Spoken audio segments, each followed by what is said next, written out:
बिस्मिल्लाहिर्रहमानिर्रहीम अल्लाहुम्मा सल्ली अला मुहम्मदिन कमा तुहिब्बु व तर्दलाहु। अस्सलाम वालेकुम दोस्तों, दुआ है अल्लाह पाक से आज के दिन की बरकत से हमें अपने घरों में सुकून रिज़्क़ अता फ़रमाए, हमारी ज़िंदगियों में बरकत अता फ़रमाए। हम जो काम भी शुरू करें इसमें आसानी अता फ़रमाए, हमें वो ज़िंदगी अता फ़रमाए जिसमें हम दूसरों के लिए भलाई करें, वो अमल करें जिसकी वजह से हमारी पकड़ ना हो। अल्लाह पाक हमें अपनी मखलूक की और वो काम करने की तौफ़ीक अता फ़रमाए जिससे हमारा रब राज़ी हो जाए, आमीन। आज की जो रेसिपी आप देख रहे हैं ना, ये जो मैंने पिछली रेसिपी आपसे शेयर की थी ना, पाया की रेसिपी, ये उन्हीं क्लाइंट का ये भी ऑर्डर था। उन्होंने 7 पाए भी बनवाए थे और ये पालक और गोश्त भी बनवाया था। तो ये एक ही दिन के ऑर्डर हैं। आपको पता है पालक जो है वो ज़्यादा टाइम लेती है क्योंकि इसे कटिंग वगैरह में टाइम लगता है। तो लेकिन मैंने इसको जिस तरीके से बनाया इंशाल्लाह आपको वो बहुत पसंद आएगा। और पाए का आपको पता है वो टाइम तो लेती है रेसिपी, लेकिन उसमें मेहनत कम होती है, इसलिए मैंने दोनों ऑर्डर एक्सेप्ट कर लिए थे। आपसे वो उसका लिंक मैं डिस्क्रिप्शन में दे दूँगी, अगर आपने वो रेसिपी मेरी नहीं देखी तो वो भी आप जाकर देख सकते हैं। अच्छा, ये जो पालक मैं बना रही हूँ ना, ये 2 किलो पालक है। अच्छा, ये जो मैं आपको टिप दे रही हूँ ना, इससे उसका मैं सिर्फ आपको ये टिप दे रही हूँ कि अगर आपके पास कभी पालक ज़्यादा होना तो आप इस तरह से गड्डी बनाने के बाद उस पर रबर बैंड चढ़ाएँ तो आप ईज़िली इसकी कटिंग कर सकते हैं। क्योंकि अक्सर जो होता है ना, अक्सर लोग घरों में पालक इसी वजह से नहीं बनाते कि उसकी कटिंग में बहुत टाइम लगता है और इसमें आपको पता है मिट्टी वगैरह भी बहुत होती है, इसे वॉश करने में भी टाइम लगता है। लेकिन आप जिस तरह से इस तरह से कटिंग करना ना बहुत ही आसान हो जाता है। मैं इस तरह से जब मैंने कटिंग करके पालक बनानी होती है ना, क्योंकि पास आपने मेरी देखी होगी लाहौरी चिकन की रेसिपी, उसमें मैंने पालक सारी जो है ना वो कटिंग करके ही बनाई है, उसका लिंक मैं डिस्क्रिप्शन में दे दूँगी। अच्छा, जब मैंने इसमें जो मैंने बनाई है ना पालक को, मैंने कटिंग करने की ज़रूरत नहीं थी, ये सिर्फ मैंने आपको दिखाने के लिए किया। मैं सारी पालक को ना इसी तरह से बस पत्तों को अच्छी तरह से वॉश करके ना इसको बॉयल कर लूँगी। और पानी आपने इसमें ज़्यादा नहीं डालना, बस थोड़ा पानी डालना है क्योंकि पालक जो होती है ना वो अपना भी पानी छोड़ती है। तो बस मैं यही करूँगी, इसको अच्छे से वॉश करूँगी और फिर मैं इसको ना उबलने के लिए रख दूँगी साइड पे। अब मैंने दूसरा स्टेप जो मैं करूँगी ना, ये 3 पाव जो है ना मटन है, इसमें मैं डालूँगी 2 टेबलस्पून लहसुन अदरक का पेस्ट, 2 टेबलस्पून में हरी मिर्च का पेस्ट डालूंगी और हाफ़ कप में ब्राउन प्याज डालूंगी। ये मैंने पहले से ब्राउन करके प्याज रख ली थी। अभी उसका ऑयल जो है ना वो हम बाद में यूज़ करेंगे, अभी हमने इसमें ऑयल यूज़ नहीं करना। यहाँ मैंने कैमरे की स्पीड काफ़ी तेज़ की हुई है क्योंकि मुझे जल्दी थी, तो बस कैमरे की स्पीड भी मैंने तेज़ कर दी। इसमें मैंने ऑयल वगैरह कुछ नहीं डाला, इसी पानी में मैं इसको बस पका रही हूँ।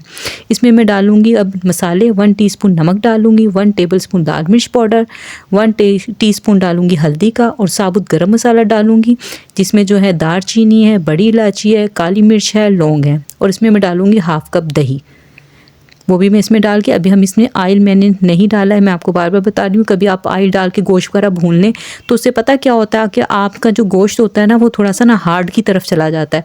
अब मैं जिस तरीके से बना रही हूँ ना, इससे हमारा गोश्त बहुत ही सॉफ्ट, जैसे कहते हैं ना मक्खन मलाई जैसा, उस तरह का आपका ये बनेगा। आपने इस रेसिपी को फॉलो करते हुए बनाएंगे ना तो यकीन माने आपको बहुत पसंद आएगा। अब ये देखिए, ये मैंने वो ऑयल इसमें डाला है, तकरीबन हाफ़ कप के करीब ऑयल है। ये वो ऑयल है जो जिसमें मैंने प्याज फ्राई की थी और फिर उसको हाथ से चूरा करके मैंने इसमें ऐड कर दिया था। अब ऑयल डाल के, क्योंकि देखिए पहले गोश्त हमारा पानी में बॉयल हो गया, अब हमने ऑयल डाल के इसको हमने भून लिया है। अभी ये देखें गोश्त गला नहीं है, मैंने सिर्फ इसको ऑयल डाल के भूना है, उसी के जो पहले से पानी जो गोश्त ने छोड़ा था और जो हमने पानी तो इसमें अभी ऐड नहीं करना, ठीक है। हम अभी ये कच्चा है, ये भुन गया है, बस इसको हम साइड पे करेंगे। अब ये देखें जो हमने पालक ली थी ना ये बॉयल हो गई, इसको मैंने चॉपर भी कर लिया जल्दी से। आपको आज की वीडियो मेरी देख के अंदाज़ा हो ही रहा होगा कि मैंने कितनी स्पीड से काम किया। ये देखें, ये अच्छे से मैंने चॉपर कर लिया, अभी गर्म है। अब एक फ्राई पैन लिया है मैंने, उसमें मैंने हाफ़ कप ऑयल डाल के ना ये सारी पालक इसमें डाल दिया और इसको मैं अलग से फ्राई करूँगी। ये देखने पालक हमारी फ्राई हो रही है, गोश्त अभी हमारा गला नहीं, वो हमने साइड पे किया हुआ है, ठीक है। अब इसमें मैं डाल रही हूँ 6 हरी मिर्चें मैंने चॉप्ड कर ली थी और चॉप्ड करके मैंने इसमें ऐड कर दी। हरी मिर्ची आप इस पॉइंट पे आके डालेंगे ना, आपकी पालक बहुत ही ज़बरदस्त लगेगी। और आपने ना हाफ़ टीस्पून से भी कम यानी 1/4 टीस्पून जो है ना इसमें नमक डालना है, क्योंकि आपको पता है कि पालक में अपना नमकीनपन भी होता है, क्योंकि आपको पता है थोड़ी सी कसैली सी होती है, थोड़ा सा नमक होता है, इसमें नमकीन सी सब्ज़ी है ये। तो हमने उसको भी कसैलेपन को भी किस तरह से चेंज करके क्रीमी टेक्सचर किस तरह से देना है और किस तरह से आप पालक को झटपट बना सकते हैं। इंशाल्लाह इस रेसिपी से आप बनाएं, आपको ज़रूर पसंद आएगी। अच्छा, ये जो हमारा गोश्त जो कच्चा था ना, उसी में हमने ये पालक को अच्छे से भून कर ना, फ्राई करके ना हमने इसमें डाल दिया, ठीक है। अब हम गोश्त को और पालक को भी अच्छे से भून लेंगे। ये देखें, हम इन दोनों को थोड़ी देर के लिए भूनेंगे और उसके बाद देखें अब हमने गोश्त को गलाने के लिए पालक के साथ अब हमने पानी ऐड करना है।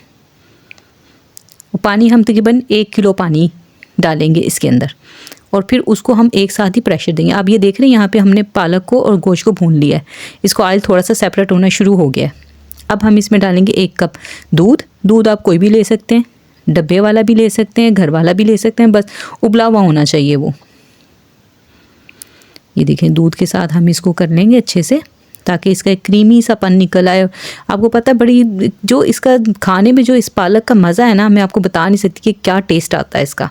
अब हमने दूध के साथ भी इसको कर लिया था, भून लिया था। अब हमने 1 किलो पानी इसमें डाल दिया ताकि हमारा जो गोश्त है ना वो अच्छे से गल जाए। और पालक में देखिए, पालक हमने रेडी कर ली थी, हमने उसको फ्राई भी कर लिया था, उसको बॉयल भी कर लिया था, सब कुछ हो गया था। हमने दूध भी कर, सारे हमने पॉइंट्स देखे। आप ये देख रहे हैं, आपको रेसिपी से अंदाज़ा हो रहा होगा कि इस तरीके से बनाएं तो कितनी जल्दी पालक गोश्त तैयार होता है। आपको पता है चिकन तो बहुत जल्दी बन जाता है, गोश्त को गलाने में टाइम लगता है। ये मैं प्रेशर कुकर में बना रही हूँ, तो अब मैंने 1 किलो उसमें पानी डाल दिया और इसको मैंने 30 मिनट के लिए प्रेशर दे दिया था।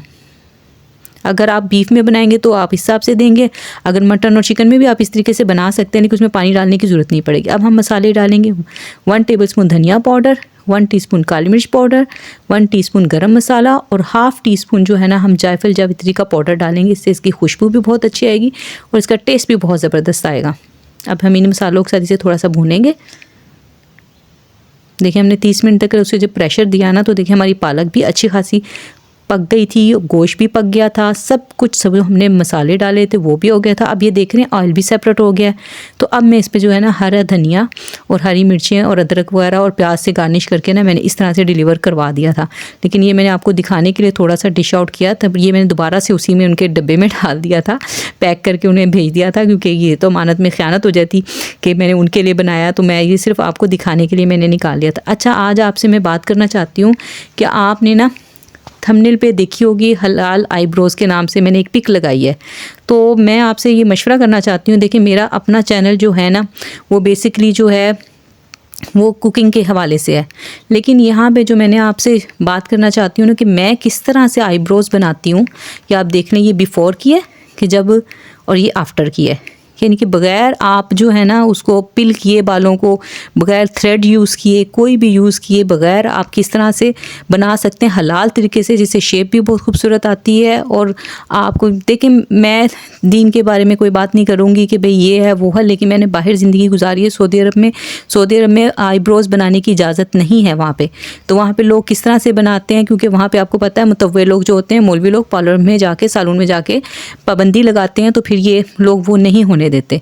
तो मैं इस वजह से ये मैंने जिस तरह से सीखा, अगर आप कहेंगे कमेंट, जितने ज़्यादा कमेंट करेंगे तो मैं फिर इस मौजू पे वीडियो बनाऊंगी। अच्छा, यहाँ पे मैंने बहुत अच्छे अच्छे कमेंट्स आपसे शेयर किए हैं, आप उनको पढ़ें, आपको बहुत अच्छा लगेगा, क्योंकि वो लोग हैं जिन्होंने मेरी वीडियो शेयर की, जिन्होंने मेरे रेसिपीज़ का फ़ीडबैक दिया। मैं उनकी बहुत ज़्यादा शुक्रगुज़ार, आप सबकी बहुत शुक्रगुज़ार हूँ कि आप मुझे अपनी दुआओं में याद रखते हैं, इतने प्यारे प्यारे कमेंट्स देते हैं, बहुत बहुत शुक्रिया। और हमारी एक बहन है सुबहान अयूब की आईडी से, उन्होंने कमेंट किया, उनकी बेटी के लिए दुआ है कि अल्लाह ताला उसे सेहत अता फरमाए। और हमारी बहन है मिसबा हैं कराची से, उन्हें अपना होम बिज़नेस शुरू किया, अल्लाह ताला उन्हें कामयाबी अता फरमाए। और नाजिया अखलाक हैं, कलसूम हैं, बुशरा शफ़ीक हैं, उनके लिए दुआ है कि अल्लाह पाक उन्हें औलाद नरीना से नवाजे, और जिनकी भी औलाद नहीं अल्लाह ताला उन्हें औलाद से नवाजे। इरम के लिए दुआ है कि अल्लाह ताला इनकी जो सर्जरी का डॉक्टरों ने कहा है ना, इनको बगैर सर्जरी के अल्लाह ताला आराम दे दे। आप दिल से दुआ करें। देखिए, इस वक्त उन्होंने बहुत उम्मीद से हमें कहा है, तो हम सबको चाहिए कि हम उनके लिए दिल से दुआ करें। जो जो बीमार है अल्लाह ताला उन्हें शिफा अता फरमाए। रिजवाना अनवर हैं, शाहीन अख्तर हैं, अल्लाह पाक से दुआ है कि अल्लाह पाक उन सब की मुश्किलें दूर फरमाए। और जो जो मुझे सुन रहा है अल्लाह ताला उनकी दिली नेक ख्वाहिशात आसानी पूरी फरमाए, आमीन। मिलते हैं और किसी अच्छी सी वीडियो के साथ।